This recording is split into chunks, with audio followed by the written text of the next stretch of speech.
Okay, so welcome to the Pericast. This is my first one. I'm crap at tech, and usually I've got Rich here to help me with the backup stuff. But Rich has got a day off because he's skiving, and so it's just me and a tripod, and I'm going to teach you a really basic thing that you should all be doing if you're doing boxing pad work or if you're training boxers. And it's the importance of pointing the shoulder. Now, one thing I must point out, I'm going to keep this to 5 minutes because I'm not going to bore the shit out of you. But what I'm going to do, what I can't do is I can't see the screen from here. If you're sending me comments, by all means abuse me because you'll get away with it for 5 minutes, but in 5 minutes I'm coming after you. So you can ask me questions afterwards once I've done this, because I just can't see the screen. Otherwise I can't demonstrate what I need to be able to demonstrate. So first thing that we're going to do is I'm going to cover the importance of pointing the shoulder. Right, but what I mean by pointing the shoulder is when people are in a boxing stance like this, they are very open and square. Now you can see a gap where you could hit me quite easily here. Now this is something that I teach from the very beginners, so I don't wait until someone's advanced before I teach this. I realise I can move a bit closer to the camera because I can see myself. What I'm talking about is this shoulder, the front shoulder, you're going to turn and point it towards your target. Now your target could be an opponent or it could be a pad. Let me discriminate between the two.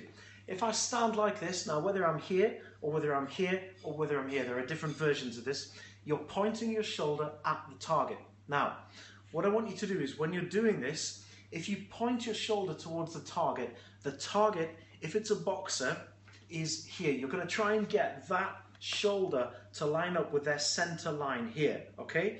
I'm going to put this sticker on here, this is one I prepared earlier, just in the center. That is your target there. Now, if when you throw your punches, you find that you're missing the head by a tiny bit, you don't need to alter the trajectory of your punches.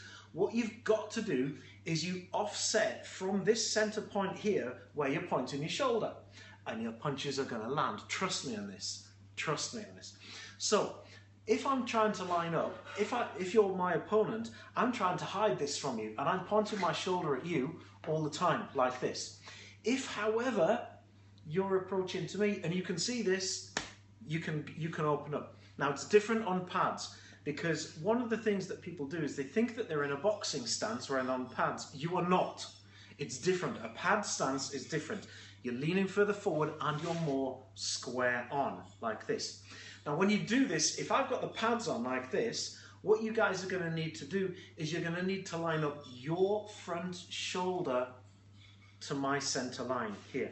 So if you're coaching this, what I want you to do is you're going to stick a sticker here for them to aim at, and they're going to try and point the shoulder. You can move away from them a bit and make it more challenging when they're a bit more expert, and they can try and line up before they fire.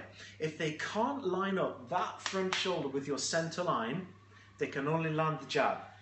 But as soon as they see this center point here, bam, that right hand, sorry, the back hand, or in the case of a southpaw, there's a film coming out called Southpaw.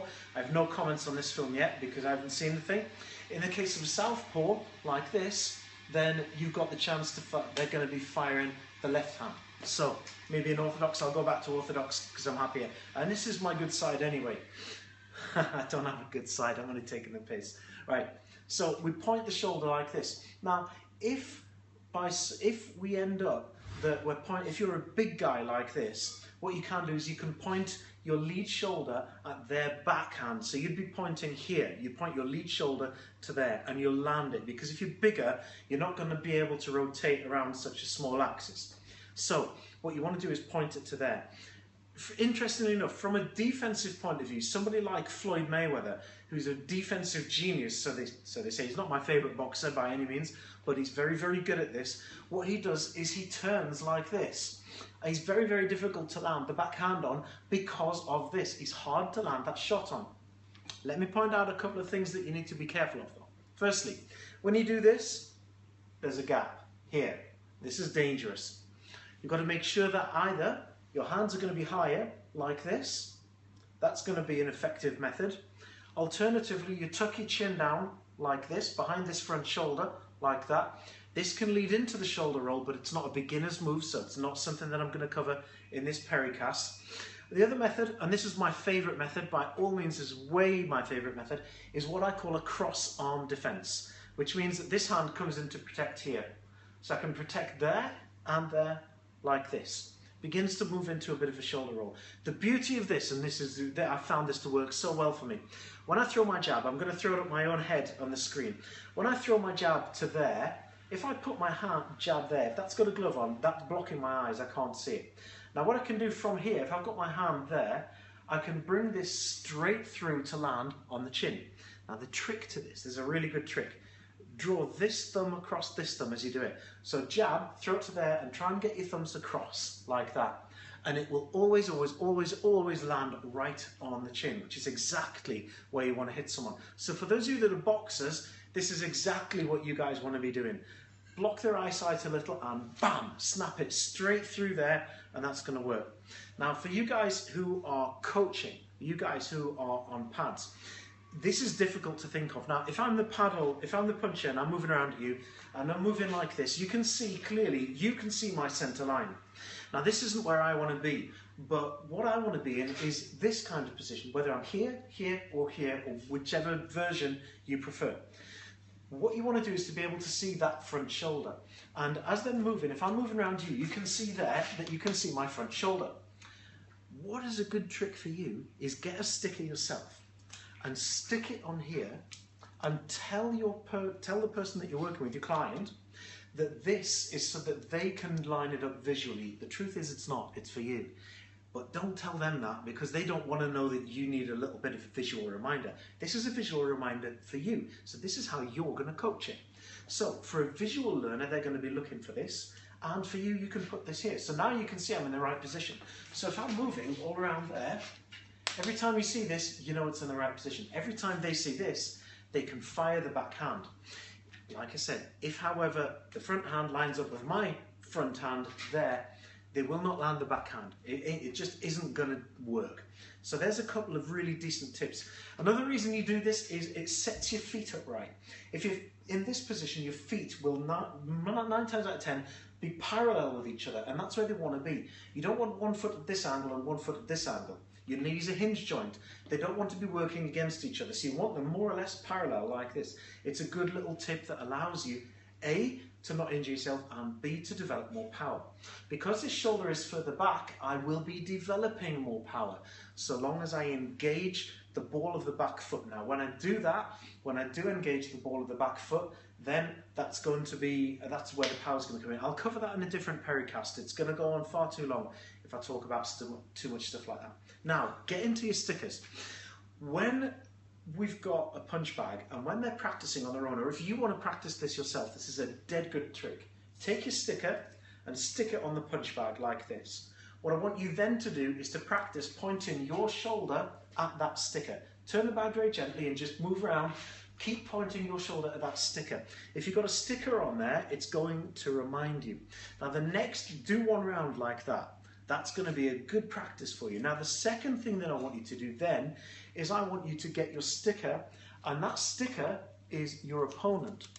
And what I want you to do is to make sure that that sticker, spin the bag a bit, not too fast, and move away from it. And what I want you to do is to throw your punches and make sure that that sticker never, ever, ever points at your center line. Because if that points at your center line, that's where your opponent could land their shot to you.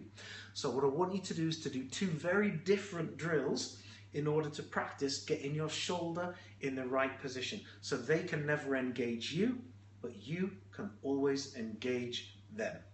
Okay, guys, questions? Anyone got any questions? I'll take these stickers off me now. Fire away if you've got any, because I can read now. No questions. Was it good then? Was it useful? And was it worthwhile?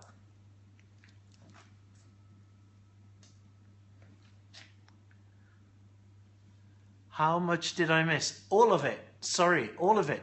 And there will be a replay. So it'll be on this. So good. I'm glad you used that. Well done. Cheers. Thanks very much, guys. It's a little tip.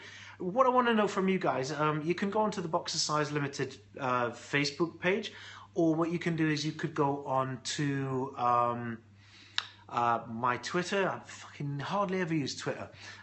It's at Boxercise Limited. Tweet me stuff that you want to know about, and I can teach it in 5 minutes. It's dead easy.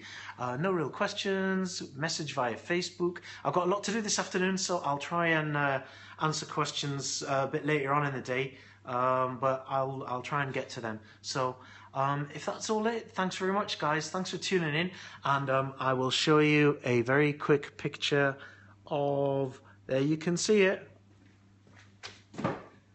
Peroni. And I think I might have one or two of them later on today. Thanks very much for tuning in, guys, and see you later. Bam.